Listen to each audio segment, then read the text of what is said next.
is playoff time here on Hit Sticks from the Star in Frisco alongside OC, IRS, Isaiah Stanback, DCBC Berry Church. I'm Kyle Yeomans. It's the Cowboys and the San Francisco 49ers, an old playoff rivalry. Time to get wild here on Hit Sticks. You guys ready? Let's go. It's wild card weekend right after this.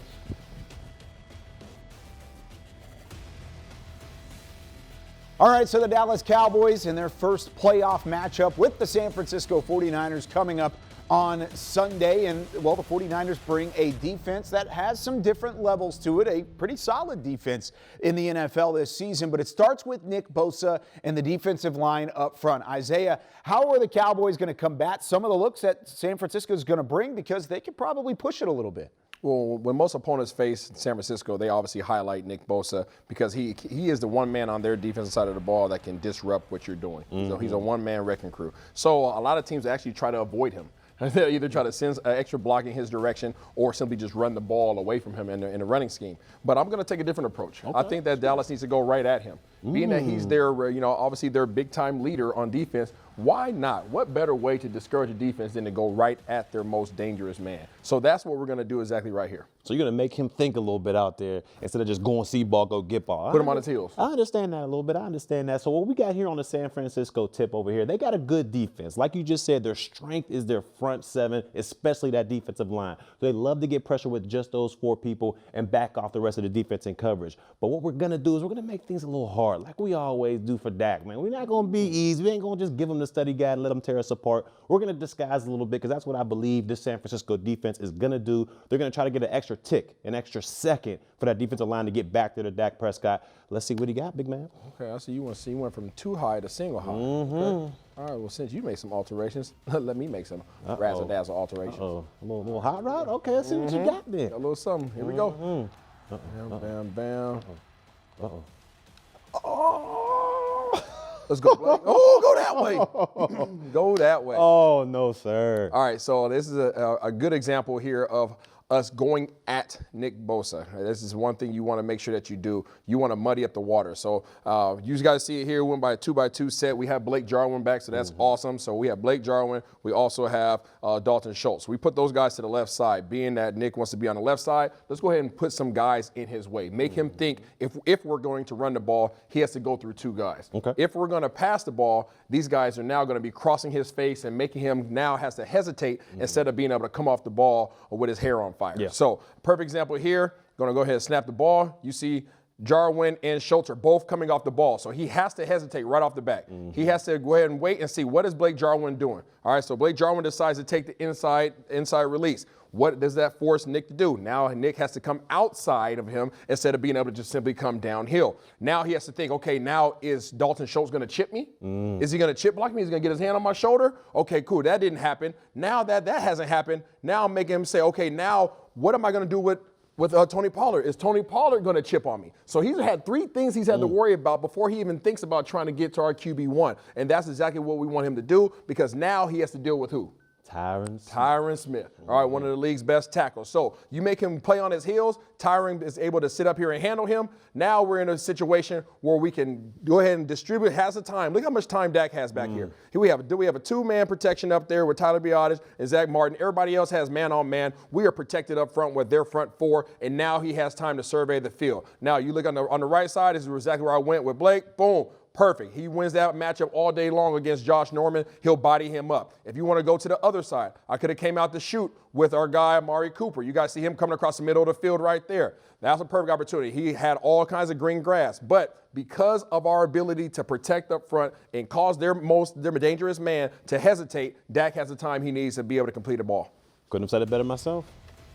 So San Francisco brings their certain amount of challenges on the offensive side of the football, Jimmy Garoppolo and company. Jimmy Garoppolo, by the way, only 2 career snaps against the Dallas Cowboys, and those both came as a backup in 2015 with the New England Patriots, but he does have some weapons. We'll talk about Deebo Samuel in a minute, and one of the best tight ends in all of football as George Kittle is back on that side of things. Barry, how are you slowing down George Kittle? The Cowboys have already seen a slew of good tight ends. Yeah, this is going to be a tough one. But like you said, the Cowboys defense, they've seen a slew of great tight ends out there. You had Kyle Pitts. They've seen Travis Kelce, Darren Waller for a little bit out there. So they've had their fill of great tight ends. George Kittle is just another one in line. So what we're going to do here is, first of all, I had to switch up things. I had to put, no disrespect to my guy Curse, because he's had a heck of a season, but I got to put Jordan Lewis over there. So I moved my nickel from the left side over to the right side, so he's matched up one-on-one with George Kittle. I think that gives the defense the best opportunity, at least, to try to slow this guy down. No disrespect to Curse, but I think Jordan Lewis is a little bit better when it comes to coverage. So what we're doing now, we're pressing these guys up. We're not going to give these guys free releases. I understand what they got working on the outside with Deebo Samuel and Ayuk on the outside as well, but we have got to press these guys up, throw off that timing between Garoppolo and his receivers, and also, and probably more importantly, it gives us another tick for D-Law, Randy Gregory, maybe even Parsons to get back there and affect the quarterback, but we have got to jam these guys up. It starts at the line of scrimmage. It absolutely does start at the line of scrimmage, but, to go against what you just said, Mr. DCBC, Okay. when you bring Jay Lou in to play against George Kittle, I mean, you have the advantage in terms of quickness, but if we were playing a game of basketball, where am I sending George Kittle? Oh, you going to the paint? I'm going straight to the paint. So I'm going to use his body, his big frame, to body up Jay Lou. Whether that comes in the form of jump balls or whether that comes in the form of running short routes that are high precision passes, gives him the ability to body up, and they can continue to move the chain. So we're going to see what kind of game plan you decided to bring to the table. All about the heart. All about the heart. Let's go. All right, here we go. Ready? And let's rock it. Ooh, post game. Let's go. I'll take it, though. I'll take it, though. You take it. See, and I think San Francisco will take it, too, because that's the challenge. Now, again, George Kittle on this particular play didn't decide to try to run by Jay Lou. All right, on this play, he just decided to say, we're down here in the red zone. I'm bigger than you, right? I'm a bigger body than you. So if we zoom in right here, let's go ahead and see. You guys see he's in. This is a technique that he's in pretty frequently, okay, right here in this little wing position. So as he's in this wing position, boom, I'm going to hit this a little fast forward. Oops, sorry. All right, hit the fast forward button. As he does that, okay, boom, he's going to go ahead and widen out. As he widens out, you see it right here. Jay Lou is in a great position. Okay, I'm going to go ahead and swing it around. All right, swing it around for you on the camera. Boom, Jay Lou's in a great position. He's sitting on the inside hip. All right, he's in a great position. If George Kittle wants to take this thing to the corner, he's in a great position. If he wants to decide to break this route back in the inside, he's able to put that left foot in the ground and drive. But as you continue to play this thing out right here, okay, you guys are going to see, boom, right there. That's the problem that you have when you decide to bring Jay Lou in. When he decides to run these 5, 6, 7-yard routes, he can literally just sit up there, be a big target, and now you're expecting Jay Lou to come through his back and try to knock the ball away. See, this is the problem with Jay Lou right here. You're exactly right. At first, he was in great position. If we were around it a little bit here, at first, he was right there. He was a great position at first. But then, once the play developed, he got to the back of him. And you cannot do that in man-to-man. You've got to use that quickness in coverage that I know Jordan Lewis has to get in front of him, to get between Kittle and Garoppolo and get that ball. Because if you sit on the backside like he is right here, you're exactly right, Isaiah. They're going to just pitch and catch that, and Kittle's going to use that big frame and basically shack him out of there in the paint. So what Jordan Lewis is going to have to do, stay on that low hip. George Kittle cannot outrun you, so don't let him get in front of you or don't let him get behind you, and make sure you wrap up the tackle. But right there, Kittle did exactly what we thought was going to happen, bodied him up, used his body. But I'll take it. I'll take a 5-yard gain. I'll take it. Okay, so now the Cowboys back on the offensive side of the football. Early on, we talked about the defensive line and Nick Bosa. What kind of challenge is he going to present, and how could the Cowboys give Dak Prescott time to throw? Well, if he has time to throw, he could exploit the secondary from San Francisco. You look at all the weapons that the Cowboys have: Cedric Wilson, CeeDee Lamb, Amari Cooper. This secondary is going to be tested by this Cowboys offense, especially if they're firing on all cylinders. Isaiah, how do you ensure that you exploit the secondary in their weak spot? You make your receivers go out there and line up against their DBs that cannot handle our personnel. We have amazing receivers. We have amazing tight ends. Personnel-wise, we should win on paper. Now, you have to go out there and execute. That's another aspect. But what I decided to do here is to come out here and spread things out. The reason why I want to spread things out is because if these guys are going to go too high safeties, then we're able to easily diagnose what's going on there, and we can actually run the ball with the 5-man box. If they come out in single high like you see right here, then they are being forced to either play cover 3 or they're being forced to play cover 1. Those are really the only 2 coverages that you can play from a single high position. So it puts them at a disadvantage, and it puts us at an advantage because Dak Prescott can easily diagnose things from pre-snap And then really quickly, once the ball is snapped in terms of what coverage it is, you see right here, they have Josh Norman on the outside trying to line up. He's a savvy vet, but he's trying to line up against Amari Cooper. Amari Cooper is probably our hungriest receiver right now because he's getting paid to be number one. But guess what? The number one receiver on his team is a guy just inside of him at CeeDee Lamb. So if he's the number one DB, then who's their number two DB that's going to be sticking against CeeDee Lamb?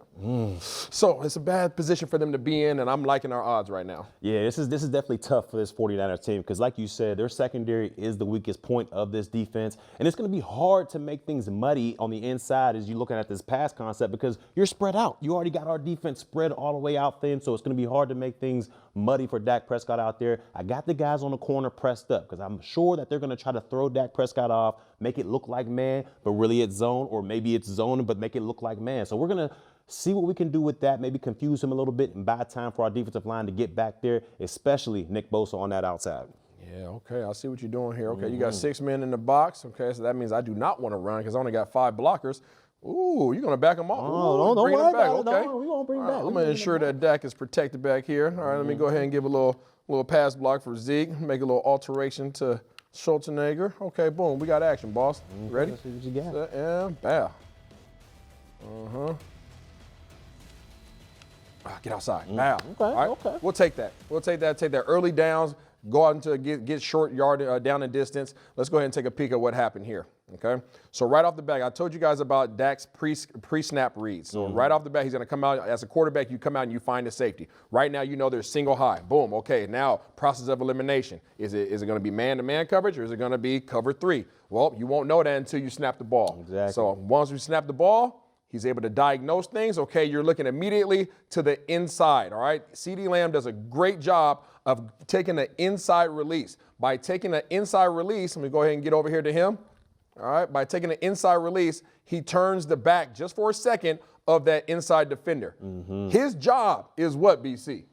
Flats to the curl. So he is supposed to be the widest man underneath Amari Cooper. Yep. So by CD taking an inside release, he actually draws him away from what his responsibilities are, which easily helps Dak easily identify what is the coverage. So by him going inside, you know it's not man, right? And now also take a look outside. Josh Norman, where's his back? His back is right to the right. His chest is going all the way to the end zone. He's trying to get beat deep. He's not trying to get beat deep. So you know right off the bat for Dak, that's an easy completion as you're running a hitch in a corner concept, which we call a smash concept in the league.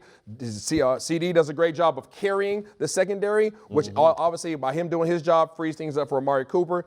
Easy 5-yard catch. We'll take that all day long. 2nd and 5, Dallas Cowboys. And this is exactly what Dak Prescott's going to have to do each and every time. Take what the defense gives you. Don't try to force the ball down the field. Don't try to force it to CeeDee Lamb. I know he's been balling so far this season, but Amari Cooper's a beast as well. And if you got Amari Cooper wide open for a 5-yard game, he may be able to break that tackle and make it into an even bigger game. So take what the defense gives you. Great play call by the coordinator, IRS. Great throw by Dak Prescott.